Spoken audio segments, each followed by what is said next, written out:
नमस्कार दोस्तों, कैसे हैं आप सब। दोस्तों, राजस्थान के गांव में इच्छाधारी नागिन ने दिया एक बच्चे को जन्म, परंतु गांव वालों ने कर दी ये गलती। इसके बाद जो हुआ जानकर आपके भी रोंगटे खड़े हो जाएंगे।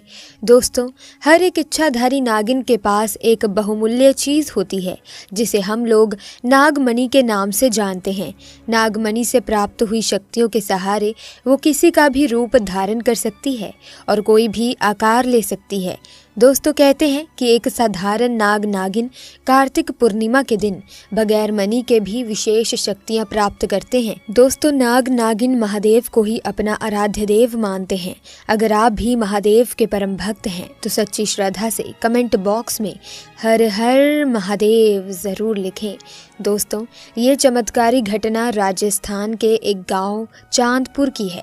दरअसल ये घटना घटित हुई चांदपुर के मुखिया और वहां के सबसे धनी इंसान अतुल जी के साथ। परंतु अतुल जी आज से करीब 8 साल पहले एक साधारण और गरीबी का जीवन व्यतीत करते आ रहे थे। वो अक्सर जंगल में अपनी गायें चराने जाया करते थे। एक दिन वो गायें चराकर अपने घर आ रहे थे तो उन्होंने देखा कि उनकी एक गाय जंगल में ही रह गई है, तो वो उसे ढूंढने के लिए वापस जंगल में चले गए। वो गाय को ढूंढते ढूंढते जंगल के थोड़ा अंदर चले गए। इस जंगल में एक इच्छाधारी नागिन अपने नाग के साथ एक विशाल पेड़ के पास रहा करती थी। वो नागिन गर्भवती थी। शाम का वक्त था और अतुल उस पेड़ के पास से गुजर रहा था तो उसे वहां पर एक तेज चमकती चीज दिखाई दी, परंतु साथ ही वो दोनों नाग नागिन भी वहीं पर थे। उन्हें देखकर वो डर गया और तुरंत ही वहां से जल्दी से घर की ओर भागा। अतुल इतना घबराया हुआ था कि उस समय तो उसने पीछे मुड़कर तक नहीं देखा, परंतु उस रात उसके ध्यान में वो चीज जो चमक रही थी वो बार बार आ रही थी। वो इतना तो समझ ही गया था कि वो हो ना हो बहुत ही मूल्यवान चीज थी और अगर वो मुझे मिल गई तो मैं भी धनवान हो जाऊंगा।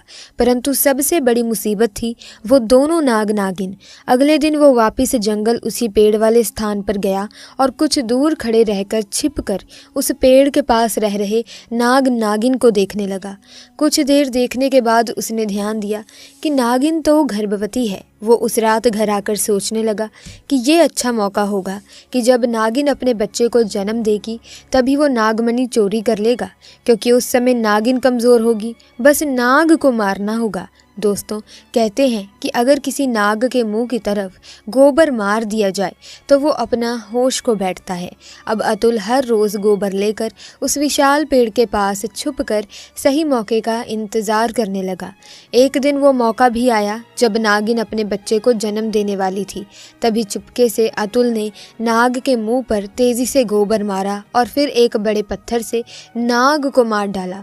फिर उसने नागिन और उसके बच्चे को भी मार डाला और उस मणि को उठाकर जल्दी से घर की तरफ निकल पड़ा। परंतु उधर नागिन किसी तरह बच गई थी और बस बेहोश पड़ी थी। जब नागिन को होश आया और उसने अपने बच्चे और पति को मरा देखा तो उसके दुख दर्द का ठिकाना नहीं रहा। वो उस समय गुस्से से पागल हुए जा रही थी और उसने अतुल से बदला लेने की ठानी। परंतु मणि चली जाने के कारण वो अपनी शक्तियों का प्रयोग नहीं कर सकती थी, परंतु अभी भी वो अपना रूप तो बदल ही सकती थी। इधर अतुल को जैसे ही मणि मिली उसका पूरा जीवन ही परिवर्तित हो गया। उसकी फसल इस बार काफ़ी अच्छी हुई और काफ़ी महंगे भाव में भी बिकी। उसकी तो जैसे मानो लॉटरी लग गई हो, क्योंकि जो भी वो धंधा कर रहा था उसे हर जगह से लाभ मिल रहा था और अतुल को पता था कि ये सब उस चमत्कारी नागमणि का ही कमाल है। गांव में हर जगह उसका नाम था। अतुल के इस रुतबे को देखकर एक अच्छा रिश्ता अतुल के लिए उसके पास ही के गांव से आया और सुनीता नाम की एक सुंदर स्त्री से उसका विवाह संपन्न हुआ। सुनीता अपने पति अतुल को बहुत प्यार करती थी और बहुत इज्जत देती थी। दोनों एक दूसरे का कदम कदम पर साथ निभाते। उनकी जोड़ी गांव में मिसाल बन चुकी थी। उधर नागिन भी एक पुरुष का रूप धारण कर मंगल नाम से अतुल के यहाँ उसका मुंशी बन गया और अतुल का विश्वास जीतने लगा।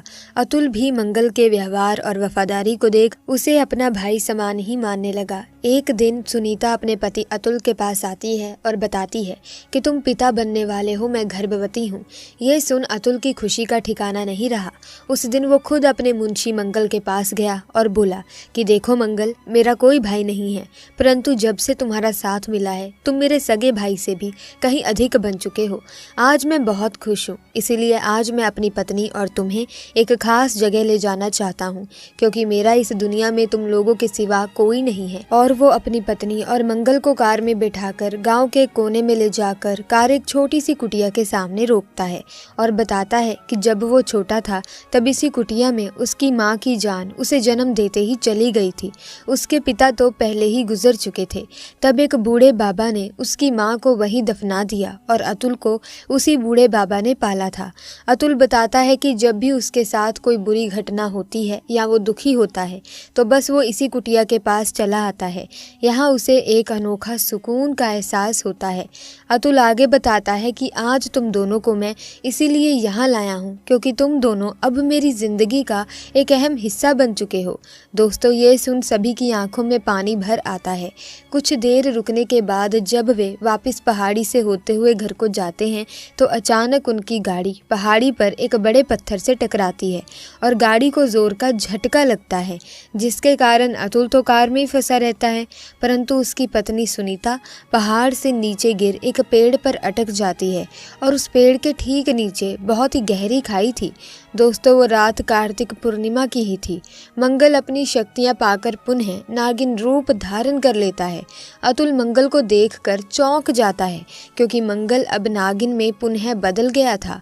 वो नागिन अतुल को बताती है कि कैसे ठीक इसी तरह वो भी स्थिति में फंसी थी जब अतुल ने उसका पूरा घर संसार लूट लिया था, उसके पति और बच्चे को मारकर, और आज मेरे पास बदला लेने का एक अच्छा मौका है। अतुल घायल गाड़ी में फंसा हुआ था और रो रोकर नागिन को बोलता है कि भले मेरी जान ले ले, परंतु मेरी पत्नी गर्भवती है, उसे छोड़ दे। परंतु तभी उस नागिन को अपनी वही स्थिति याद आती है कि क्या होता है जब कोई अपना छिन जाता है। ये जिंदगी का सबसे बड़ा दुख होता है।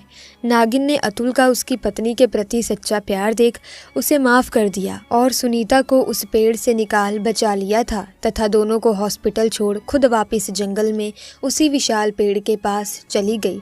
जब अतुल हॉस्पिटल से स्वस्थ होकर अपनी पत्नी के साथ घर वापस लौटा तो उसे अपनी गलती का एहसास हुआ और उसने जाना कि उसने कितनी बड़ी गलती करी है।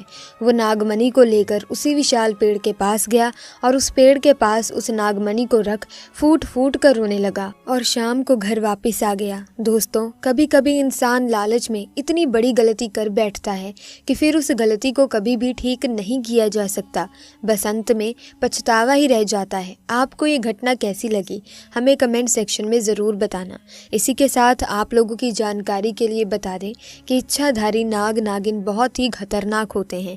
ये अपना बदला लेकर ही मानते हैं। ऐसे में प्यारे दोस्तों, कभी भी नाग नागिन को मारने की भूल ना करें। दोस्तों, आज की वीडियो में बस इतना ही।